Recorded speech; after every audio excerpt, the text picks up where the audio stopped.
ಹೆತ್ತ ಮಗನ ಭವಿಷ್ಯಕ್ಕೋಸ್ಕರ ಬೀದಿ ಬದಿಯಲ್ಲಿ ತರಕಾರಿ ವ್ಯಾಪಾರ ಮಾಡಿಕೊಂಡು ಮಗನನ್ನ ದೊಡ್ಡ ಸ್ಥಾನದಲ್ಲಿ ಕೂರಿಸಿದಂತಹ ತಾಯಿಗೋಸ್ಕರ ತನ್ನ ಬದುಕನ್ನೇ ಮುಡಿಪಾಗಿಟ್ಟ ಕಲಿಯುಗದ ಶ್ರವಣಕುಮಾರ ಮಗ.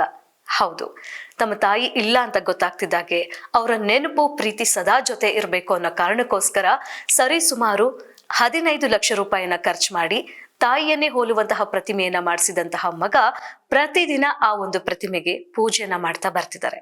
ಅವರೇ ಡಾಕ್ಟರ್ ವಿಜಯ್ ಗುಜ್ಜರ್, ಅನಿವಾಸಿ ಕನ್ನಡಿಗ. ಈ ದಿನ ನಮ್ಮ ಜೊತೆ ಕಾರ್ಯಕ್ರಮದಲ್ಲಿದ್ದಾರೆ. ಅವ್ರನ್ನ ಕಾರ್ಯಕ್ರಮಕ್ಕೆ ಸ್ವಾಗತಿಸೋಣ.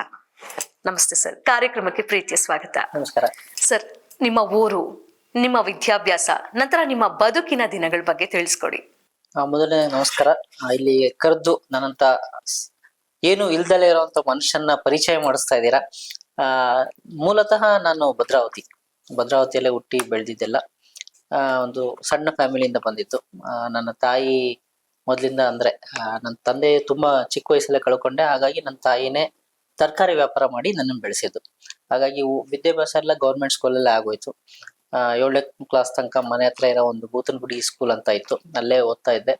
ಎಲ್ಲರೂ ಹೇಳ್ತಿದ್ರೆ ಈ ಸ್ಕೂಲಲ್ಲಿ ಯಾಕೆ ಓದಿಸ್ತೀರಾ, ಆಕ್ಚುಲಿ ಅಲ್ಲಿ ಯಾರು ಮುಂದೆ ಓದಲ್ಲ, ಹುಡುಗರುಗಳು ಸುಮ್ಮನೆ ಹಂಗೆ ಓಡಾಡ್ಕೊಂಡಿರ್ತಾರೆ ಅಂತ ಅಂದ್ರೂ ಏನೋ ಹತ್ರ ಇದೆ, ಚೆನ್ನಾಗಿತ್ತು. ಬಟ್ ಸ್ಕೂಲ್ ನನಗೆ ತುಂಬಾ ಅಂದ್ರೆ ಅಲ್ಲಿಂದಾನೇ ಎಷ್ಟೊಂದು ಕಲ್ತೀನಿ ನಾನು. ಹಾಗಾಗಿ ಅಲ್ಲೇ ಓದ್ತಾ ಬಂದಿದ್ದು. ಅದಾದ್ಮೇಲೆ ಹೈಸ್ಕೂಲ್ ಅಂತ ಜೂನಿಯರ್ ಟೆಕ್ನಿಕಲ್ ಸ್ಕೂಲಲ್ಲಿ ಮಾಡಿದೆ. ಅದಾದ್ಮೇಲೆ ನೆಕ್ಸ್ಟ್ PUC ಅಲ್ಲೇ ಭದ್ರಾವತಿಯಲ್ಲೇ. PUC 12th ಆದ್ಮೇಲೆ ಸೈನ್ಸ್ ತಗೊಂಡಿದ್ದೆ. 12th ಆದ್ಮೇಲೆ ಇಂಜಿನಿಯರಿಂಗ್ ಮಾಡ್ಬೇಕು ಅಂತ ಒಂದು ಕನಸಿತ್ತು. ಇಂಜಿನಿಯರಿಂಗ್ ಆಯ್ತು. ಅದಾದ್ಮೇಲೆ ಹಾಗೆ ಮುಂದೆ ನಡೀತಾ ಬಂತು ಲೈಫ್ ಅಂತ ಹೇಳ್ಬೋದು. Super sir. ವಿದ್ಯಾಭ್ಯಾಸ ಬೆಳೆದಿದ್ದು ಪ್ರತಿಯೊಂದು ಕೂಡ ಭದ್ರಾವತಿಲೇ ಆಗಿತ್ತು. ತದನಂತರ ನೀವು ದುಬೈ ಬದುಕನ್ನ ಹೇಗೆ ಕಟ್ಕೊಂಡ್ರಿ ಸರ್? ಆತರ ದುಬೈ ಅಂತ ಏನು ಕನಸು ಅಂತ ಇರ್ಲಿಲ್ಲ. ಆಕ್ಚುಲಿ ಏನಂತಂದ್ರೆ ಇಂಜಿನಿಯರಿಂಗ್ ಮಾಡ್ಬೇಕು ಅನ್ನೋದು ಒಂದು ಇಷ್ಟ ಇತ್ತು. ಯಾಕಂದ್ರೆ ಅದ್ರ ಬಗ್ಗೆ ಹೇಳ್ಬೇಕು ಅಂದ್ರೆ ನಾನು ಹುಟ್ಟಿದಾಗ ಒಂದು ಮನೇಲಿ ಇದ್ವಿ, ಅಲ್ಲಿ ಬಾಡಿಗೆ ಮನೇಲಿ. ಅಲ್ಲಿ ಎದುರುಗಡೆ ಮನೆಯಲ್ಲಿ ಇರೋರು ಎಲ್ಲಾರು 3 ಜನ ಇಂಜಿನಿಯರ್ಸ್ ಇದ್ರು. ಹಾಗಾಗಿ ಅದು ಒಂಥರ ಇನ್ಸ್ಪಿರೇಷನ್ ಅಂತ ಅನ್ಬೋದು. ಅವ್ರಿಗೆಲ್ಲ ನಾನು ಯೋಗೇಶ್ ಮಾಮ, ನಾಗರಾಜ್ ಮಾಮ, ಸೋಮಣ್ಣ ಅಂತ ಅಂತಿದ್ದೆ. ಅವ್ರುಗಳೆಲ್ಲ ಇಂಜಿನಿಯರ್ಸ್ ಆಗಿರೋದ್ರಿಂದ ನಾನು ಇಂಜಿನಿಯರ್ ಆಗ್ಬೇಕು ಅಂತ ಅದು ಆಟೋಮೆಟಿಕಲಿ ತಲೆಯಲ್ಲಿ ಬಂತು. ಒಂಥರ ಇನ್ಸ್ಪಿರೇಷನ್ ಅಂತ ಅನ್ಬೋದು. ಹಾಗಾಗಿ ಇಂಜಿನಿಯರಿಂಗ್ ಮಾಡ್ಬೇಕು ಅಂತ ಇತ್ತೇ ಹೊರ್ತು ಯಾವ ಕಾಲೇಜು ಏನು ಅಂತದ್ ಏನು ಅಷ್ಟೊಂದು ನಾಲೆಡ್ಜ್ ಇರ್ಲಿಲ್ಲ ನಮಗೆ. ಬಟ್ ಏನಂದ್ರೆ ನಮ್ಮ ತಾಯಿ ಯಾರೋ ಸಂತೆಯಲ್ಲಿ ಯಾರೋ ಸಿಕ್ಬಿಟ್ಟು, ಇಲ್ಲ ನಿಮ್ ಮಗ ಸೂರತ್ ಕಲ್ಲಲ್ಲಿ KREC ಅಲ್ಲಿ ಓದಿದ್ರೆ ಚೆನ್ನಾಗಿರುತ್ತೆ ಅಂತ ಹೇಳ್ಬಿಟ್ಟಿದ್ರಂತೆ. ಹಂಗಾಗಿ ಅದು ನಮ್ ತಾಯಿಗೆ ತಲೆಯಲ್ಲಿ ಹೋಗ್ಬಿಡ್ತು. ಅಲ್ಲಿ ಓದಿದ್ರೆ ಇಮಿಡಿಯೇಟ್ಲಿ ಓದ್ತಿದ್ದಂಗೆ ಕೆಲಸ ಸಿಗುತ್ತಂತೆ, ಅಲ್ಲೇ ಓದ್ಲಿ. ನನಗೇನಿತ್ತು ಅಂದ್ರೆ ನಮ್ಮ ಅಮ್ಮ ಒಬ್ರೇ ಇರ್ತಾರೆ ಇಲ್ಲೇ ಶಿವಮೊಗ್ಗದಲ್ಲಿ, ಭದ್ರಾವತಿ ಮನೆ, ಶಿವಮೊಗ್ಗದಲ್ಲಿ ಸೇರ್ಬಿಟ್ರೆ ಒಳ್ಳೇದು ಅಂತ ನಂದು. ಬಟ್ ಕೊನೆಗೂ ಅದೇನಾಯ್ತು ಅಂದ್ರೆ ಸೂರತ್ ಕಲ್ಲಲ್ಲಿ ಸಿಕ್ತು, ತಾಯಿ ಆಸೆ ತರನೇ. ಹಾಗಾಗಿ ಇನ್ನು ಓದ್ತಿದ್ದಂಗೆನೆ ಕೆಲಸ ಸಿಕ್ತು ಕ್ಯಾಂಪಸ್ ಇಂಟರ್ವ್ಯೂ ಅಲ್ಲಿ.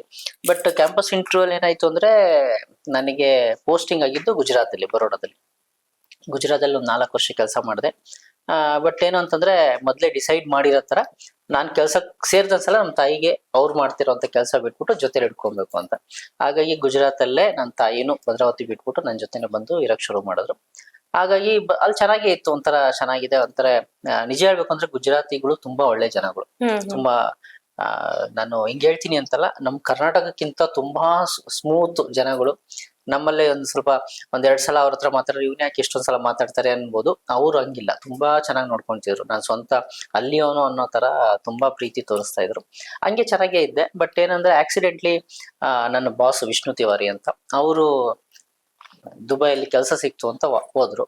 ಅವ್ರು ಹೋಗ್ಬೇಕಾರೆ ಹೋಗೋ ದಿನ ಎಲ್ಲಾರು ಅವ್ರಿಗೆ ಹೋಗಿ ಕೇಳ್ತಿರು, ನನಗೂ ಕೆಲಸ ಸಿಕ್ತಿದ್ರೆ ಕರ್ಕೊಂಡು ಹೋಗು ಅಂತ. ನಾನೇನು ಕೇಳಿದ್ದಿಲ್ಲ. ನನ್ ಬಾಸ್ ಆಗಿರೋದ್ರಿಂದ ಅವರೇ ಬಂದು ಕೇಳಿದ್ರು, ಕೆಲಸ ಸಿಕ್ಕರೆ ಬರ್ತೀಯ ನೀನು ಅಂತ. ನೋಡೋಣ ಅಂತ ಅಂದಿದ್ದೆ ಅಷ್ಟೇ, ನೀನೇನು ಇಲ್ಲ.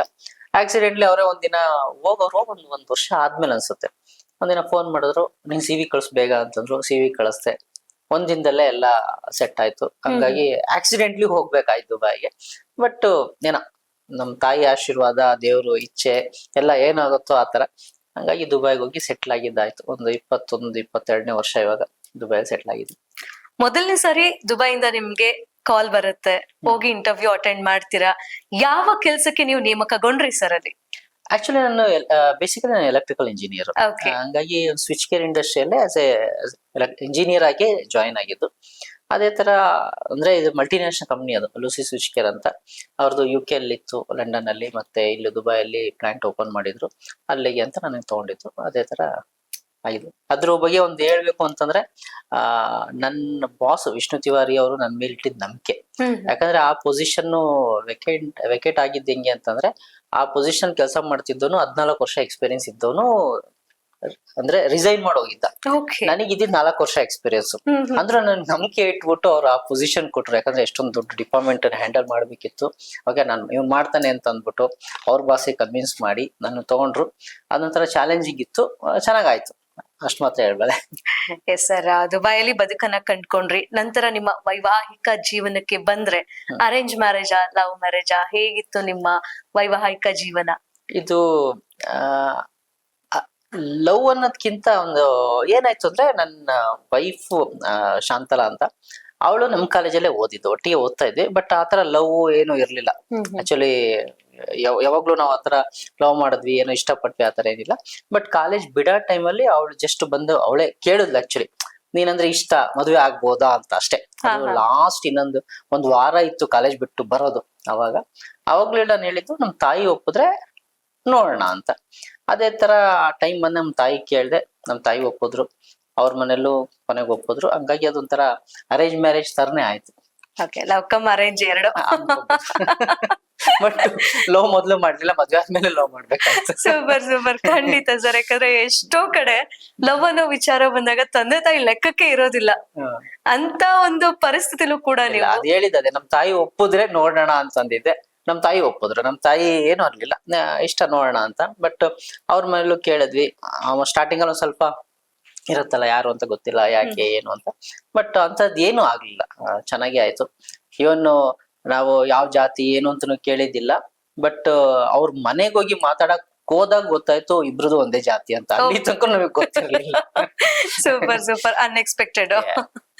ಅಂದ್ರೆ ಸರ್, ಈಗ ನಿಮ್ಮ ತಾಯಿ ನಿಮಗೆ ಮಾಡಿದಂತಹ ತ್ಯಾಗ, ಸೇವೆ, ಅದರ ಪ್ರತಿಫಲವಾಗಿ ನಿಮ್ಮ ತಾಯಿ ನಿಮ್ ಜೊತೆ ಇಲ್ಲ ಅಂದಾಗ ಆ ಒಂದು ಆಘಾತ, ತದನಂತರ ತಾಯಿ ನನ್ ಜೊತೆ ಇರ್ಲೇಬೇಕು ಅನ್ನೋರ್ ಪ್ರೀತಿಗೋಸ್ಕರ, ನೆನಪಿಗೋಸ್ಕರ ಕೃತಕ ಪ್ರತಿಮೆಯನ್ನ ಮಾಡಿಸ್ತೀರಾ 15 ಲಕ್ಷ ರೂಪಾಯಿಯನ್ನ ಖರ್ಚು ಮಾಡಿ. ಇದ್ರ ಬಗ್ಗೆ ಹೇಳೋದಾದ್ರೆ? ಮೊದಲನೇದಾಗಿ ಆಕ್ಚುಲಿ ನಾನು ಯಾವಾಗ್ಲೂ ದೇವರಲ್ಲಿ ಬೇಡ್ಕೊಂತಿದ್ದೇನು ಅಂದ್ರೆ, ನನ್ ಕೊನೆ ಉಸಿರಿರೋವರೆಗೂ ನನ್ನ ತಾಯಿ ನನ್ನ ಜೊತೆಲಿ ಇರ್ಬೇಕು, ಅವ್ರ ಜೊತೆ ನಾನ್ ಇರ್ಬೇಕು ಅಂತ ನಾ ಇಷ್ಟಪಟ್ಟಿದ್ದು. ನಾನು ಯಾವಾಗ್ಲೂ ಎಕ್ಸ್ಪೆಕ್ಟ್ ಮಾಡಿದ್ದಿಲ್ಲ, ನಮ್ಮ ತಾಯಿ ಇಲ್ದಲೆ ನಾ ಒಂದಿನ ಇರ್ತೀನಿ ಅಂತನೂ ಎಕ್ಸ್ಪೆಕ್ಟ್ ಮಾಡಿದ್ದಿಲ್ಲ. ಯಾಕಂದ್ರೆ ಹುಡ್ದಾಗಿಂದ ತಾಯಿ ಜೊತೆನೆ ಇದ್ದಿ ಬಂದಿದ್ದು. ಯಾಕಂದ್ರೆ ಅವಾಗ್ಲೂ ಹೇಳ್ದಂಗೆ, ನಾನು ಓದ ಟೈಮ್ ಅಲ್ಲಿ ನಾನು ಸೂರತ್ ಕಲಲ್ಲಿ ಇದ್ದೆ, ಅವರು ಭದ್ರಾವತಿಲಿ ಇದ್ರು.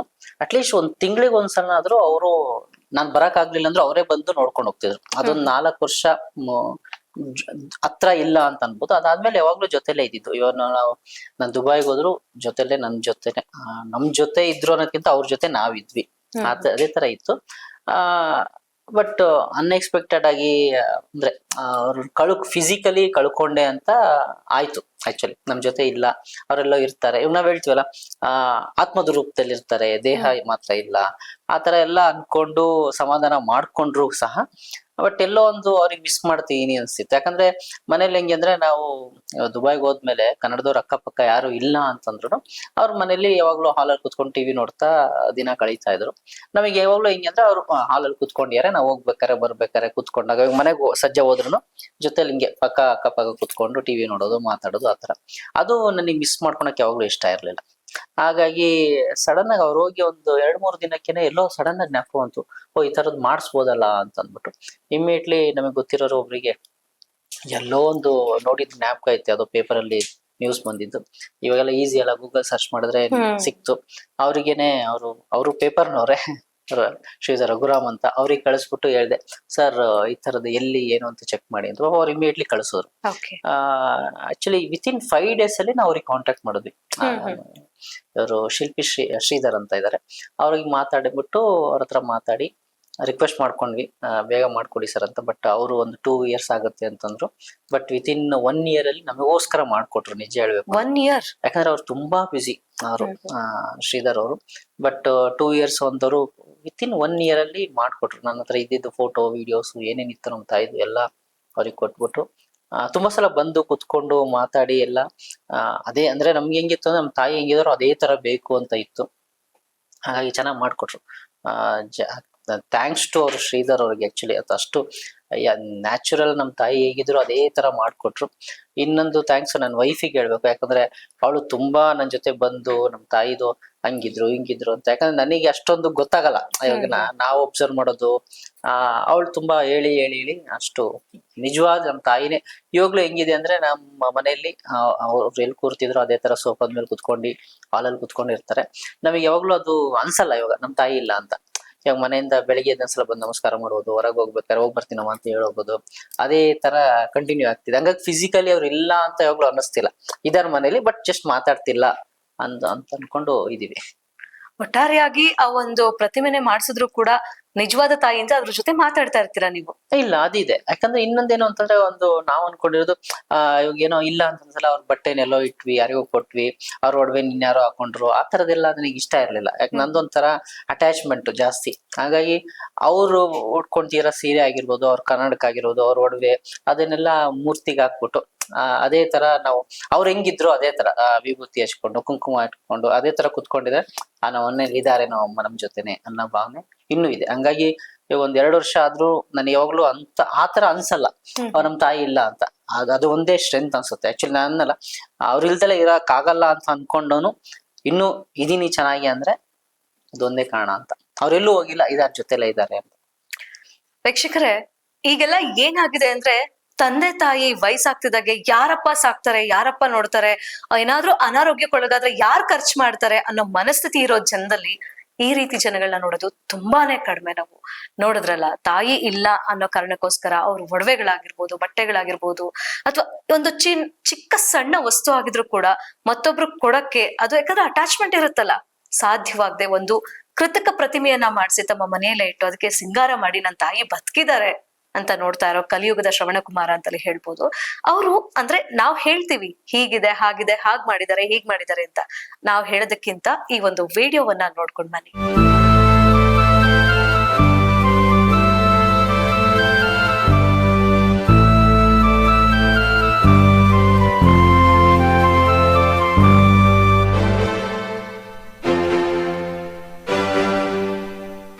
ನೋಡಿದ್ರಲ್ಲ, ಇತ್ತೀಚಿನ ದಿನಗಳಲ್ಲೂ ಕೂಡ ಈ ಕಲಿಯುಗದಲ್ಲೂ ಕೂಡ ತಾಯಿಯನ್ನ ಇಷ್ಟು ಪ್ರೀತಿಸಿ ಆರಾಧಿಸಿ ದೇವ್ರಂತೆ ಕಾಣುವಂತ ಮಗ ಇದಾರೆ ಅಂದ್ರೆ ನಿಜಕ್ಕೂ ಹ್ಯಾಟ್ಸ್ ಆಫ್ ಹೇಳಲೇಬೇಕು ಅವ್ರಿಗೆ. ಎಲ್ಲ ಒಂದ್ ಕಡೆ ತಾಯಿ ಎಂದಾಗ 9 ತಿಂಗಳು ನಮ್ಮನ್ನ ಹೆತ್ತು ಹೊತ್ತು ಸಾಕಿರ್ತಾರೆ ಅನ್ನೋದು ನಮ್ಮ ಯೌವನವಸ್ಥೆಗೆ ಬಂದಾಗ ಮರ್ತು ಬಿಡ್ತೀವಿ. ಆದ್ರೆ ಈಗ್ಲೂ ಕೂಡ ಅವ್ರು ಹೇಳೋದ್ ಒಂದೇ ಮಾತು, ಆ ಒಂದು ಪ್ರತಿಮೆಯನ್ನ ಮಾಡ್ಸದ್ಮೇಲೆ ನನ್ ತಾಯಿ ಈಗ್ಲೂ ನಮ್ ಜೊತೆ ಇದ್ದಾರೆ ಅನ್ನೋದ್ರಿಂದ ನಾನು ಇಲ್ಲಿವರೆಗೂ ಚೆನ್ನಾಗಿದ್ದೀನಿ, ಇಲ್ಲಾಂದ್ರೆ ಇಷ್ಟೊತ್ತಿಗೆ ಏನಾಗ್ತಿತ್ತು. ಓಕೆ ಸರ್, ಮತ್ತೊಂದು ವಿಚಾರ ನಾನು ಕೇಳಲೇಬೇಕು. ನೀವೊಂದು ವೃದ್ಧಾಶ್ರಮ ನಡೆಸ್ತಾ ಇದ್ದೀರಾ ಭದ್ರಾವತಿಯಲ್ಲಿ. ಅದ್ರ ಬಗ್ಗೆ ಮಾತನಾಡಕ್ ಮುಂಚೆ ಈಗ ಒಂದ್ ಮಾತನ್ನ ನಾನು ಹೇಳ್ದೆ. ತಂದೆ ತಾಯಿ ಅಂತ ಬಂದಾಗ ಇತ್ತೀಚಿನ ದಿನಗಳಲ್ಲಿ ಎಲ್ಲೋ ಒಂದ್ ಕಡೆ ನಿರ್ಲಕ್ಷ್ಯ ಜಾಸ್ತಿ. ರೋಡ್ಗೆ 2-3 ವೃದ್ಧಾಶ್ರಮಗಳು ಓಪನ್ ಆಗಿದೆ. ನೋಡ್ಕೊಳಕ್ ಆಗ್ದಲ್ಲಿರೋರು ತಂದೆ ತಾಯಿನ ತಂದು ವೃದ್ಧಾಶ್ರಮಕ್ಕೆ ಬಿಟ್ಬಿಟ್ಟು ಹೋಗ್ಬಿಡ್ತಾರೆ. ಇದೆಲ್ಲ ನೋಡ್ತಾ ಇದ್ರೆ ನಿಮ್ಗೆ ಏನ್ ಅನ್ಸುತ್ತೆ ಸರ್? ಇಲ್ಲ, ಆಕ್ಚುಲಿ ಒಂದು 2 ರೀತಿಯಲ್ಲಿ ನೋಡ್ಬೋದು. ಒಂದು ಏನಾಗುತ್ತೆ ಅಂತಂದ್ರೆ, ಒಂದು ಯಾರು ಇಲ್ದಲೆ ಅವ್ರಿಗೆ ಸಾಕೋದು ಆ ತರ ಆಶ್ರಮ ಇದ್ರೆ ಒಳ್ಳೇದು. ಯಾರು ಇಲ್ಲಪ್ಪ ಪಾಪ ಎಲ್ಲೋ ಬೀದಿಯಲ್ಲೋ ಇನ್ನೆಲ್ಲೋ ಇರೋದ್ಕಿಂತ ಆ ತರದ್ ನೋಡೋಕೆ ಯಾರೋ ಕೈಲಾದವರು ಸಹಾಯ ಮಾಡ್ತಾರೆ, ಆ ತರ ಆಶ್ರಮ ಇದ್ರೆ ಚೆನ್ನಾಗಿರತ್ತೆ ಅಂತ. ಬಟ್ ತಂದೆ ತಾಯಿಗಳು ಸಾಕಿ ದೊಡ್ಡವ್ರು ಮಾಡೋದಂತ ಮಕ್ಳುಗಳು ತಂದೆ ತಾಯಿಗೆ ನೋಡ್ಕೊಳಕ್ ಆಗಲ್ಲ, ಇನ್ಯಾವುದೋ ಅವ್ರದ್ದು ಪರ್ಸನಲ್ ಇಶ್ಯೂಸ್ ಆಗಿ ಏನಾದ್ರು ಇರ್ಬೋದು, ತಗೊಂಡೋಗ್ಬಿಟ್ಟು ಒಂದು ಆಶ್ರಮದಲ್ಲಿ ಬಿಟ್ಟು ನೀವ್ ಯಾರೋ ನೋಡ್ಕೊಳ್ಳಿ, ಒಂದು ದುಡ್ಡಿದೆ ನಾನು ಕೊಟ್ಬಿಡ್ತೀನಿ ಅನ್ನೋದು ಅದು ಒಂಥರ ಆ ಪ್ರಾಣಿಗಳು ಆತರ ಮಾಡಲ್ಲ ಅನ್ಸುತ್ತೆ ನನಗೆ ಗೊತ್ತಿರಾಗಿ. ಆಕ್ಚುಲಿ ಒಂದು ಪ್ರಾಣಿಗಳನ್ನು ನನ್ನ ಮಗು ದೊಡ್ಡದಾಗ ತನಕ ಜೊತೆಲಿ ಇರ್ಲಿ ಅಂತ ಅಟ್ಲೀಸ್ಟ್ ಒಂದು ಅಟ್ಯಾಚ್ಮೆಂಟ್ ಅಂತ ಇರುತ್ತೆ. ಈ ಮನುಷ್ಯಗಳಲ್ಲಿ ಅದು ಕಡಿಮೆ ಆಗ್ತಾ ಬರ್ತಿದೆ ಅಂತ ಒಂದ್ ರೀತಿಯಲ್ಲಿ ಹೇಳ್ಬೋದು. ಇನ್ನೊಂದು ಗೊತ್ತಿಲ್ಲ ಇದು ಯಾವ ತರ ಜನಗಳು ತಗೊಳ್ತಾರೆ ಅಂತ. ಇನ್ನೊಂದು ಬೇರೆ ಆಂಗಲ್ ಅಲ್ಲಿ ನೋಡಿದ್ರೆ ಇತ್ತೀಚೆಗೆ ಅದು ಆಗಕ್ ಕಾರಣ ಯಾರು ಅಂದ್ರೆ ಒಂದ್ ರೀತಿಯಲ್ಲಿ ಪೇರೆಂಟ್ಸ್ನು ಕಾರಣ ಆಗ್ತಾರೆ. ಹೇಗಾಗುತ್ತೆ ಅಂತಂದ್ರೆ, ಒಂದೊಂದ್ಸಲ ಈಗ ಏನಾಗುತ್ತೆ, ಮಕ್ಕಳನ್ನ ಜೊತೆಲಿ ಇಟ್ಕೊಳಕ್ಕೂ ಎಷ್ಟೊಂದು ಪೇರೆಂಟ್ಸ್ಗಳು ಇತ್ತೀಚೆಗೆ ಏನ್ ಮಾಡ್ತಾರೆ ಅಂದ್ರೆ, ಮಕ್ಕಳು ಓದಲ್ಲ ಅಂತ ಒಂದ್ ಕಾರಣದಿಂದನೋ, ಇಲ್ಲ ಅಲ್ಲೋಗಿ ಆ ಹಾಸ್ಟೆಲ್ ಅಲ್ಲಿ ಇದ್ದಿ ಅಲ್ಲೇನೋ ಓದ್ಬಿಟ್ರೆ ಏನೋ ದೊಡ್ಡ ವ್ಯಕ್ತಿ ಆಗ್ತಾನೆ ಅನ್ನೋದು, ಇಲ್ಲ ಯಾರೋ ನಮ್ಮ ಅಕ್ಕಪಕ್ಕದ ಮನೆಯವರು ಇನ್ಯಾರೋ ವಿದೇಶದಲ್ಲಿ ಹೋಗಿ ಕಲ್ತ್ಕೊಂಡ್ ಬಂದ್ಬಿಟ್ರೆ ಏನೋ ದೊಡ್ಡ ವ್ಯಕ್ತಿ ಆಗ್ತಾನೆ ಅನ್ನೋದು ಮನುಷ್ಯಗಳಲ್ಲಿ ಅಂದ್ರೆ ಪೇರೆಂಟ್ಸ್ಗಳಲ್ಲಿ ಅದು ಒಂದು ಸ್ವಾರ್ಥ ಸ್ಟಾರ್ಟ್ ಆಗ್ಬಿಟ್ಟಿದೆ. ಹಂಗಾಗಿ ಏನ್ ಮಾಡ್ತಾರೆ, ಕೆಲವೊಂದು ಮಕ್ಕಳುಗಳನ್ನ ತಗೊಂಡೋಗಿ ಬೇರೆ ಕಡೆ ನೀನ್ ಅಲ್ಲೋಗಿ US ಅಲ್ಲಿ ಓದೋ, ಇಲ್ಲ ಆಸ್ಟ್ರೇಲಿಯಾದಲ್ಲಿ ಓದು, ಇಲ್ಲ ಬೆಂಗಳೂರಲ್ಲಿ ಓದು ಅಂತ ಊರಿಂದ ದೂರ ಇಟ್ಬಿಡ್ತಾರೆ. ಅವಾಗ ಏನಾಗುತ್ತೆ, ಮಕ್ಳುಗಳಿಗೆ ಆ ತಂದೆ ತಾಯಿಗಳ ಜೊತೆ ಇರೋಂಥ ಅಟ್ಯಾಚ್ಮೆಂಟ್ ಕಡಿಮೆ ಆಗ್ತಾ ಬರುತ್ತೆ. ಅವಾಗ ಅವರಿಗೆ ತಂದೆ ತಾಯಿಗಳ ಜೊತೆ ಇದ್ರೆ ಏನ್ ಲಾಭ, ಒಂಥರ ಆ ಪ್ರೀತಿ ವಾತ್ಸಲ್ಯ ಅನ್ನೋದು ಕಡಿಮೆ ಆಗ್ತಾ ಆಗ್ತಾ ಆಗ್ತಾ ಏನಾಗ್ಬಿಡುತ್ತೆ, ಅವ್ರಿಗೇನು ಅಂತದ್ದು ತಂದೆ ತಾಯಿ ದೂರ ಇಟ್ರು ಏನು ಆಗ್ಬೇಕು, ಏನು ಆಗುತ್ತೆ, ನನಗೇನೋ ಕಳ್ಕೊಂತೀನಿ ಅನ್ನೋ ಮನೋಭಾವನೆನೇ ಹೊರಟೋಗ್ಬಿಡುತ್ತೆ. ಹಾಗಾಗಿ ಒಂದ್ ರೀತಿಯಲ್ಲಿ ನಾನು ಇಬ್ರಿಗೂ ಹೇಳಕ್ ಇಷ್ಟಪಡ್ತೀನಿ. ಒಂದು, ತಂದೆ ತಾಯಿಗಳಾದವರು ತಮ್ಮ ಮಕ್ಕಳನ್ನ ಏನೇ ಕಷ್ಟ ಇರ್ಲಿ, ಇವಾಗ ನೀವ್ ಎಷ್ಟೇ ಅಂದ್ರೆ ನಿಮಗೆ ಕೂಲಿ ಮಾಡಿ ದುಡಿತಿದ್ರು ಸಹ ಒಂದೊತ್ತು ತಿನ್ಕೊಂಡು ಏನೋ ಮಾಡಿ ಮಕ್ಕಳನ್ನ ಜೊತೆಲಿ ಇಡಿ. ಮಕ್ಕಳಿಗೂ ತಂದೆ ತಾಯಿ ಕಷ್ಟ ಏನು ಅಂತ ಗೊತ್ತಾಗ್ಬೇಕು. ಇನ್ನೊಂದು, ತಂದೆಗಳ ತಾಯಿಗಳು ತಪ್ಪು ಅಂತ ಹೇಳ್ತಿಲ್ಲ, ಕೆಲವೊಂದು ತಂದೆ ತಾಯಿಗಳು ಅದನ್ನು ಯೋಚನೆ ಮಾಡ್ತಾರೆ, ಅಯ್ಯೋ ನನ್ನ ನನ್ನ ಮಗಳಿಗೋ ನಮ್ ಕಷ್ಟ ಗೊತ್ತಾಗ್ಬಾರ್ದು, ಅವ್ರು ದೂರ ಇದ್ರೆ ಚೆನ್ನಾಗ್ ಓದ್ಲಿ, ಇನ್ನೇನೋ ಮಾಡ್ಲಿ ಅಂತ ದೂರ ಇಟ್ಬಿಡ್ತಾರೆ. ಆ ಮಕ್ಕಳುಗಳಿಗೆ ಏನು ಗೊತ್ತೇ ಇರಲ್ಲ ನಮ್ಮ ತಂದೆ ತಾಯಿಗಳು ಎಷ್ಟು ಕಷ್ಟಪಟ್ಟು ನಮ್ಗೆ ಓದಿಸಿದಾರೆ ಬೆಳೆಸಿದಾರೆ ಅಂತ. ಹಾಗಾಗಿ ಏನಾಗುತ್ತೆ ಅಂದ್ರೆ ಅವ್ರ ಮನ್ಸಲ್ಲಿ ಏನು, ನಮ್ ತಂದೆ ತಾಯಿಗಳು ಚೆನ್ನಾಗಿ ಇದ್ರು ನಾವು ಚೆನ್ನಾಗೇ ಇದೀವಿ, ಅವರು ಅಲ್ಲೆಲ್ಲೋ ಇರ್ಲಿ ನಾನು ಇಲ್ಲೇ ಇರ್ತೀನಿ ಅನ್ನೋ ಭಾವನೆ ಜಾಸ್ತಿ ಆಗ್ತಾ ಹೋಗ್ತಿದೆ. ಹಾಗಾಗಿ ನಾನು ಒಂದು ಏನ್ ರಿಕ್ವೆಸ್ಟ್ ಮಾಡ್ಕೊಂತೀನಿ ಅಂದ್ರೆ, ನಿಮ್ಗೆ ಎಷ್ಟೇ ಕಷ್ಟ ಆಗ್ಲಿ ಏನೇ ಆಗ್ಲಿ, ತಂದೆ ತಾಯಿಗಳು ಆದ್ರೂ ಮಕ್ಕಳನ್ನ ದೂರ ಇಡಕ್ ಹೋಗ್ಬೇಡಿ. ಓಕೆ, ಒಂದು ಲೆವೆಲ್ ಆದ್ಮೇಲೆ ಇವಾಗ ನಿಮ್ ಹತ್ರ ಆಪ್ಷನ್ ಇಲ್ಲ. ಇವಾಗ ನಂದೇ ಎಕ್ಸಾಂಪಲ್ ಅಂದ್ರೆ 12th ತನಕ ನಾನು ಅಲ್ಲೇ ಓದೆ, ಇಂಜಿನಿಯರಿಂಗ್ ಓದ್ಕೊಂಡಾಗ ದೂರ ಹೋಗ್ಬೇಕು ಅದೊಂದು ಆಸೆ. ಓಕೆ, ಅದೊಂದ್ ಸ್ವಲ್ಪ ದಿನ ಹೋದ್ರು ಆ ಅಟ್ಯಾಚ್ಮೆಂಟ್ ಆ ಏಜಿಗೆ ಹೋದಾಗ ನಿಮ್ಗೊಂದ್ ಸ್ವಲ್ಪ ನಾಲೆಡ್ಜ್ ಬಂದಿರುತ್ತೆ, ಮಕ್ಕಳಿಗೆ ಒಂದು ಜ್ಞಾನ ಅನ್ನೋದಿರುತ್ತೆ. ಓಕೆ, ತಂದೆ ತಾಯಿಗಳು ಏನು ಅಂತ ನೀವು ಇವಾಗ 7ನೇ ಕ್ಲಾಸ್ 8ನೇ ಕ್ಲಾಸ್ಗೋ ಇನ್ನು ಅದಕ್ಕಿಂತ ಚಿಕ್ಕ ಹುಡುಗರಿಗೆ ದೂರ ಇಡೋದ್ ಶುರು ಮಾಡಿದ್ರಿ ಅಂದ್ರೆ ಜೀವನ ಪೂರ್ತಿ ಅವ್ರು ದೂರನೇ ಇರ್ಬಿಡ್ತಾರೆ. ಅಲ್ಲದೆ ಇನ್ನೊಂದು ವಿದೇಶಿ ವ್ಯಾಮೋಹ ಅನ್ನೋ ಶುರು ಆಗ್ಬಿಟ್ಟಿದೆ. ನನ್ ಮಗ ಬೇರೆ ದೇಶದಲ್ಲಿ ಹೋಗಿ ಓದ್ಬಿಟ್ರೆ ಚೆನ್ನಾಗಿರತ್ತೆ ಅಂತ ಕಳಿಸ್ತಾರೆ ಇವ್ರೇನೆ. ಅದು ಹೋದ್ಮೇಲೆ ಅಲ್ಲಿ ಓದಾದ್ಮೇಲೆ ಅವ್ರಿಗೆ ಬರಕ್ ಇಷ್ಟ ಆಗಲ್ಲ, ಯಾಕಂದ್ರೆ ಅದ್ ಲೈಫ್ ಸ್ಟೈಲೇ ಚೇಂಜ್ ಆಗ್ಬಿಡುತ್ತೆ. ಹಾಗಾಗಿ ಅಲ್ಲೇ ಸೆಟ್ಲ್ ಆಗ್ಬಿಡ್ತಾರೆ, ಅಲ್ಲೇ ಯಾರೋ ಸಿಗ್ತಾರೆ, ಎಲ್ಲೋ ಮದ್ವೆ ಆಗ್ತಾರೆ, ಏನೋ ಆಗ್ತಾರೆ. ಅದಾದ್ಮೇಲೆ ಕೊನೆಗೆ ಏನಾಗುತ್ತೆ, ಅಯ್ಯೋ ನನ್ ಮಕ್ಳು ನನ್ ನೋಡ್ಕೊಂತಿಲ್ಲ ಬಟ್ ಇವ್ರಿಗೇನೋ ಒಂದು ಖುಷಿ. ಎಲ್ಲಿ ತನಕ ಖುಷಿ ಅಂದ್ರೆ ಅವ್ರಿಗೆ ಹೆಲ್ತ್ ಕಂಡೀಷನ್ ಚೆನ್ನಾಗಿರೋ ತನಕ ತುಂಬಾ ಖುಷಿಯಾಗಿರ್ತಾರೋ, ನನ್ ಮಗಳು ಅಲ್ಲಿದ್ದಾರೆ, ಆ ತರ ಇದಾರೆ, ಚೆನ್ನಾಗಿದ್ದಾರೆ, ಮನೆ ತಗೊಂಡ್ರು, ಕಾರ್ ತಗೊಂಡ್ರು, ಅದು ಇದು ಅಂತ ಅಕ್ಕಪಕ್ಕದವ್ರಿಗೆಲ್ಲ ತೋರಿಸ್ಕೊಂಡ್ ಬರ್ತಾರೆ. ಕೊನೆಗೆ ಇವ್ರಿಗೆ ವಯಸ್ಸಾದ್ಮೇಲೆ ಇನ್ನೇನ ಆದ್ಮೇಲೆ ನೋಡ್ಕೊಂಡ್ರೆ ಯಾರು ಇರಲ್ಲ. ಅವಾಗ ಈ ಮಕ್ಳಿಗೆ ಏನ್ ಹೇಳ್ದಾಗ ಏನಂತಾರೆ, ಹೋಗಿ ಅಮ್ಮ ಅಲ್ಲೋಗಿ ಆಶ್ರಮದಲ್ಲಿರೋ, ಅಪ್ಪ ಅಲ್ಲಿ ಆಶ್ರಮದಲ್ಲಿರೋ, ಅವ್ರು ನೋಡ್ಕೊಂತಾರಂತೆ, ಯಾವಾಗಲೋ ವರ್ಷಕ್ಕೋ ಒಂದ್ಸಲ ಯಾವಾಗಲೋ ಬರ್ತೀನಿ ನೋಡ್ಕೊಂಡು ಹೋಗ್ತೀನಿ ಅಂತ ಅನ್ನೋ ಸ್ಥಿತಿಗೆ ಬಂದ್ಬಿಟ್ಟಿದೀವಿ ನಾವು. ಹಾಗಾಗಿ ಅದು ಎಲ್ಲರಲ್ಲೂ ಪರಿವರ್ತನೆ ಆಗ್ಬೇಕು, ಒಂದು ಪೇರೆಂಟ್ಸ್ ಇಂದಾನೆ. ಯಾಕಂದ್ರೆ ಮನೆ ಮೊದಲ ಪಾಠಶಾಲೆ ನಂಗೆ. ನಾವು ಇಲ್ಲಿ ಕುತ್ಕೊಂಡು ಏನೋ ಹೇಳ್ಬೋದು, ಸೋಷಿಯಲ್ ಮೀಡಿಯಾದಲ್ಲಿ ಅದು ತೋರಿಸ್ಬೋದು ಇದು ತೋರಿಸ್ಬೋದು, ಬಟ್ ಅದು ಅವ್ರವ್ರಿಗೆ ಬರ್ಬೇಕು, ಮನೆಯಿಂದನೇ ಬರ್ಬೇಕು. ಆಕ್ಚುಲಿ ತಂದೆ ತಾಯಿಗಳೇ ಮಕ್ಳನ್ನ ಹೇಳ್ಕೊಡ್ಬೇಕು, ಈ ತರ ಇರು, ಹೀಗ್ ಮಾಡು ಅಂತ. ಇನ್ನೊಂದೇನಾಗುತ್ತೆ, ನಾವು ನಮ್ ತಂದೆ ತಾಯಿಗಳಿಗೆ ಹೇಗ್ ನೋಡ್ಕೊಂತೀವೋ ಅದನ್ ತರನೇ ನಮ್ಮ ಮಕ್ಳು ನಮ್ಮನ್ನ ನೋಡ್ಕೊಳೋದು. ಹಾಗಾಗಿ ತಂದೆ ತಾಯಿಗಳು ಅವ್ರ ತಂದೆ ತಾಯಿಗಳನ್ನ ಚೆನ್ನಾಗಿ ನೋಡ್ಕೊಳ್ಳಿ. ಏನು ಬೇರೆ ಏನ್ ಹೇಳ್ಕೊಡಕ್ ಬೇಕಾಗಲ್ಲ, ಮಕ್ಳುನು ಅವ್ರ ತಂದೆ ತಾಯಿಗಳನ್ನ ಅವ್ರು ಚೆನ್ನಾಗಿ ನೋಡ್ಕೊಂತಾರೆ. ಇಷ್ಟ ಮಾತ್ರ ಹೇಳ್ಬಲ್ಲೆ ನಾನು. ಖಂಡಿತ ಸರ್.